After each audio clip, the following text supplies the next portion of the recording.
It's Matthew 25, verses 14 to 30, and it's page 34 in the Pew Bible. Jesus is speaking. For it is as if a man going on a journey summoned his slaves and entrusted his property to them. To one he gave 5 talents, to another 2, to another 1, to each according to his ability. Then he went away. The one who had received the 5 talents went off at once and traded with them and made 5 more talents. In the same way, the one who had the 2 talents made 2 more talents. But the one who had received the 1 talent went off and dug a hole in the ground and hid his master's money.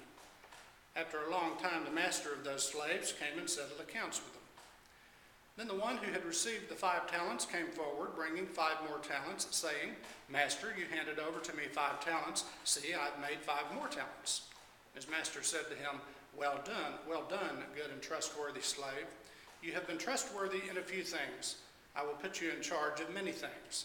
Enter into the joy of your master. And the one with the 2 talents also came forward, saying, Master, you handed over to me 2 talents. See, I have made 2 more talents. His master said to him, well done, good and trustworthy slave. You have been trustworthy in a few things. I will put you in charge of many things. Enter into the joy of your master. Then the one who had received the 1 talent also came forward, saying, Master, I knew that you were a harsh man, reaping where you did not sow and gathering where you did not scatter seed. So I was afraid, and I went and hid your talent in the ground. Here, you have what is yours.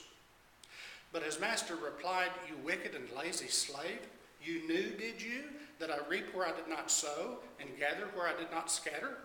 Then you ought to have invested my money with the bankers, and on my return I would have received what was my own with interest. So take the talent from him and give it to the one with the 10 talents.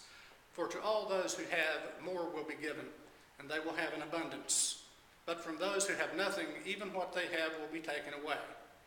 As for this worthless slave, throw him into the outer darkness, where there will be weeping and gnashing of teeth.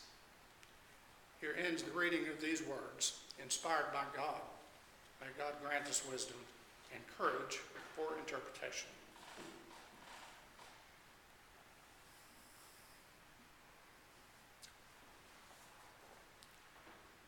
When I was little bitty, before I even started to school, I used to love going with Daddy to the barber shop. It seemed like it was always just me and him that went there. Every other place we went together, in one of the trucks, I was usually sandwiched between him driving and my big brother or an uncle on the passenger side. I was always in the middle. By the way, that made me a real cowboy, you know. That's what Michael Martin Murphey said 25 years ago in a great song called Cowboy Logic. Maybe you know it. An old cowboy and a young buckaroo were working riding fence. The old hand was testing the kid on his skill and common sense. He said, Son, if you seen 3 men in a pickup truck dressed alike from boot to hat, could you tell which one was the real cowboy just from where he sat? The kid scratched his head a while, and then he said, Well, there ain't no way to know. The old hand grinned, and then he said, Kid, you still got a ways to go. The real cowboy is the one in the middle. He ain't there just by fate, because first, you don't have to drive, and then you don't have to mess with the gate. I believe that might get an amen at the Cowboy Church. Back in 1968, 69, and 70, I was always in the middle. To the stockyards, to the co-op, to the John Deere place in Fort Smith, it didn't matter. I was always getting my knees banged up by the shifter. But not to Elton's barber shop in downtown Muldrow. It was just a couple of miles away, but it was a real trip with Daddy. Just me and Daddy. And a lot bigger deal than just bouncing around with him out in the pasture. I did some of that. For one thing, the barber's chair seemed like a carnival ride, with shiny chrome and red leather and armrests and a footrest and a headrest and a floor jack that he pumped to raise and lower the chair. And it rotated and it leaned back. When I was little, Elton had to put a board across the armrests to set me up high enough for him to cut my hair. How fun is that for a little boy? I remember the smells of talc and aftershave lotion. I remember the sights of big piles of hair swept up in a corner and scissors and combs doused in a big jar of that blue barbicide. I I remember the sounds of men being men in a man's space, talking loud and telling stories and spinning yarns and letting malarkey pile up with the hair on the floor. And I remember the first time I disappointed my dad. There was a 5 and dime store a couple of doors down. Farmer's Variety Store. It was Frank and Emma Farmer's store. One time at the barber shop, I asked Daddy for a dime to go over and buy some penny candy back when there was such a thing. Daddy didn't have a dime, so he handed me a dollar bill. And he told me to spend a dime and bring him the change. Well, you might guess that this story does not turn out with me as innocent as a lamb, with fleece as white as snow. I swarmed into that store with that dollar bill burning up in my hand, and I wound up spending 80-something cents of it. I'm not sure I even realized what I was doing. Such is the desire and ecstasy of unbridled avarice. Then with a stuffed brown sack in my hand, face freshly bestickied, my conscience unfazed, I returned to the barber shop with my prizes, and Daddy said, "Where's my change?" I dug out a dime and the 3 or 4 pennies and put them in his hand. And I remember him looking surprised. I remember that he didn't get angry. I remember that the other men in the shop fell silent, all eyes on me. And I will never, ever forget what Daddy said. "Well, I guess I'll never be able to trust you." And I can still feel my heart falling into my stomach and the blood rushing to my head. Now, that did not wreck my relationship with my dad. In some ways, it did scar me for life, as they say, but in a good way. Guilt never really did much with me. But if I disappoint you, I will carry that ache with you for a long time. 45 years and counting on that. It did not scar me in a bad way. I did not get afraid of my dad, and he did trust me later with money and vehicles and other things, and I trusted him. In some ways, that moment in the barbershop was an important bonding moment, right? Now, I told that story to help us think about the story from Matthew that we're looking at today. It's known as the parable of the talents. I wish it were called something else. I wish it were called the parable about trust. My little tale is not a parallel story. Daddy didn't give me that money to invest, and I wasn't his slave. But my story and the parable are about trust, I think. The kingdom of heaven really is, as the parable starts out, as if a man entrusted his property to someone. And I told my daddy's story in so much detail in hope of getting something else across. It takes details like that to really understand stories set in long ago times and faraway places. I could have just told you, one time I spent more of my dad's money than I was supposed to, and he said he couldn't trust me anymore. And you would have heard the words and you would have received the facts, but you wouldn't have heard the story. So, for the next few minutes, I want to talk about trust and details in the story from Jesus that we know as the parable of the talents. First, the way Matthew tells the parable, the man going on a long journey is Jesus. The journey he's on is his return to heaven after the resurrection and his ascension, and the return is the second coming, when the Lord will check on his followers and assess what they've been managed to accomplish for his sake and for the sake of the world, with the gifts and the resources that he's entrusted us with. It's one of 4 parables in a row in Matthew that Jesus tells to teach what the unfolding kingdom of heaven will be like between the time he leaves and the time he comes again. Second, in the parable, the talents are money, and the story is usually understood as a lesson in stewardship. The first slave took a chance and doubled his master's money, and the second one took a chance and doubled his master's money, and the third slave was a big chicken, and he hid the money rather than taking any chances with it. Now, sometimes today we think of the talents as money, but we also think of them as skills and abilities, right? And gifts that we have in life. In fact, there is some evidence that the common word talent that we know today, as in talent show or America's Got Talent, it traces back to this parable in English. It traces back to those talents which really were money, big whopping units of money, like hundreds of thousands of dollars in today's values. So it's easy to get from talents in the parable to talents as the rich gifts of ability that God has given each of us. And that will preach. We really are called to to use the resources that we have, our wealth and our talents and our abilities, for God's purposes and God's kingdom. And that's all very well and good, especially if we remember, as we do, that God's purposes include the call to do good and to give to the poor and the suffering. But underlying the parable are the relationships between and among the slaves and their master. These slaves have proven ability, or the master wouldn't have entrusted them with money in the first place. But they're probably competing with one another, and they seem to have different levels of ability. The first slave was entrusted with the most money, presumably because he had the greatest ability. The second slave had less ability, and so he was entrusted, but with less money. The third slave had the least ability, but he had some ability. He was entrusted with the least amount of money, but that one talent still amounted to about 15 years of pay.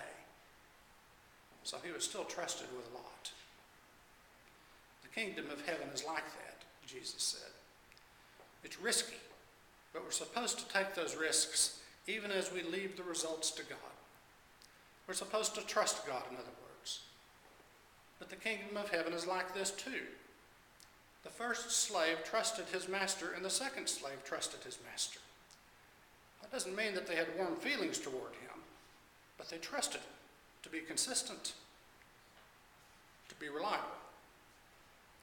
So they were willing to take risks.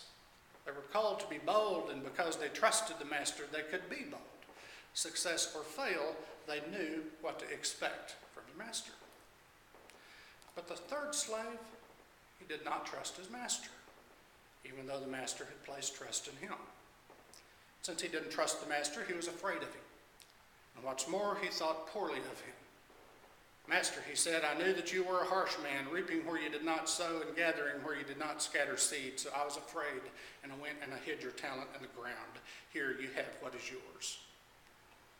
The parable does not say, really, that the master was a harsh man. It says that the third slave, lacking trust and clinging to his fear, thought he was a harsh man. And look what his fear got him. Take the talent from him, the master said, and give it to the one with the 10 talents. For to all those who have, more will be given, and they will have an abundance. But from those who have nothing, even what they have will be taken away. As for this worthless slave, throw him into the outer darkness, where there will be weeping and gnashing of teeth. And here we squirm. Isn't the master supposed to be Jesus?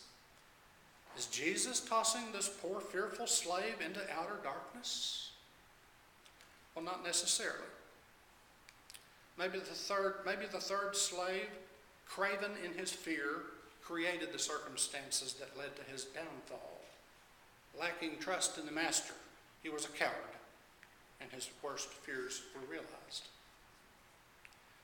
Jesus may very well return and find some of God's people lacking trust and wallowing and cowering in fear and thinking poorly of God.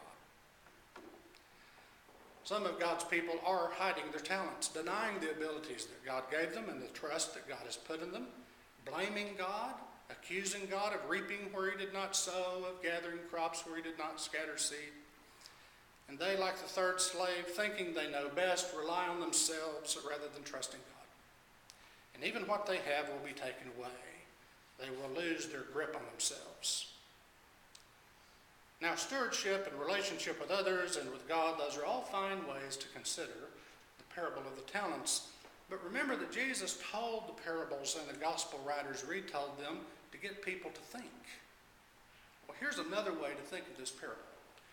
And here's where knowing details is critical to understanding a story, like with that Michael Martin Murphey song. You have to know a little bit about cowboying and pickup truck to get that song. You have to know at least something about pastures and fences and gates and cowboys to get the punchline. You can tell the cowboy's the one in the middle, because he doesn't have to drive and he doesn't have to mess with the gate. You know, I knew some people who didn't get that song when it came out in 1989. Even in Stillwater, some people didn't get that. Man. Well, here's an alternative punchline to the parable of the talents. What if the third slave is the hero of the story? Here are some details to bring out that possibility. From a book called Parables as Subversive Speech, Jesus' Pedagogue of the Oppressed. In it, William Herzog points out some details. The kind that the first hearers of the parable would have known without having to be told. Just like we all know something about a pasture gate and a cowboy thinking that it would be a pain to have to get out of the truck and open it. In the parable, the way Herzog tells it, the master is rich and powerful, but he's richer and more powerful even than other slave owners. That's why he's able to travel. And he got rich by exploiting small landowners. He loaned money to them, taking a lien on the land as collateral at interest rates he knew they could pay only if they never missed a crop. Well, that never happens. So when somebody's crop failed, he foreclosed and he took the land. Then where the small landowners had planted crops for subsistence and for sustenance, the large landowner planted crops for the market and to trade with other rich and powerful landowners. Land and agricultural production were separated from the people and the families, leaving entire households propertyless and hungry. This really was happening in Jesus' time in Palestine. Some scholars think that Jesus' own family had lost their land, which means for Israel, they had lost their inheritance in more ways than one. Some scholars believe that Jesus' own family lost their land that way. And the master wasn't just driving hard bargains. He got land and wealth by graft and corruption. That's the way it was done. And what an old story that is. It's headlines today still. And the slaves were in on it. They feathered their own nests, even as they worked hard, cheating people, bribing lenders, and paying off judges to feather their master's nest. According to William Herzog, Jesus' hearers would have had no difficulty identifying the type of figure represented by the servants in the parable, because they had to contend with him every day. And they understood their role as exploiters. In other words, when they heard Jesus say they traded with the talents, or they made 2 more talents, they heard it through their experience and knowledge of the way things were. When the master returns, he is pleased that the first 2 servants have continued with business as usual. He praises them, even inviting them into his household. Enter into the joy of your master, he said, and let the cheated be chumps. Let the poor be poor. Let the hungry be hungry. We've got ours. But the third slave, he had second thoughts. He speaks truth to power, as they say, using words that would have astounded Jesus' first listeners to this parable. No slave would shame his master by telling him the truth to his face, let alone in front of others. And yet the third slave dares to say, Master, I knew that you were a harsh man, reaping where you did not sow and gathering where you did not scatter seed. So I was afraid and I went and hid your talent in the ground. Here, have what is yours. And although the master had lost no money, he did get his talent back, right? He lost face. He was shamed. The third slave called him out. William Herzog calls the third slave a whistleblower. Is that what the kingdom of heaven is like? Well, we are called to love God and to love our neighbors as ourselves. And sometimes I think that means calling people out and calling out systems for mistreating others. And sometimes it means acknowledging our own role in greed or graft or unfair systems, acknowledging our own part in that even as we repent of it and as we call and strive for righteousness. But do you see where the third slave messed up? He acted alone. He burned every bridge. And so with no one standing with him, with no community to support him, he was pushed into the outer darkness of a society and an economy that was already as dark as hell. Weeping and teeth gnashing were no metaphors when Jesus first told this parable. Oh God, make us bold in your service, whether in working with the talents and abilities and resources we have, or in using our voice and influence to call out corruption and exploitation of others wherever we see it. God, make us bold, us. We are not called to love or act alone. We are called to love and to act together. Amen.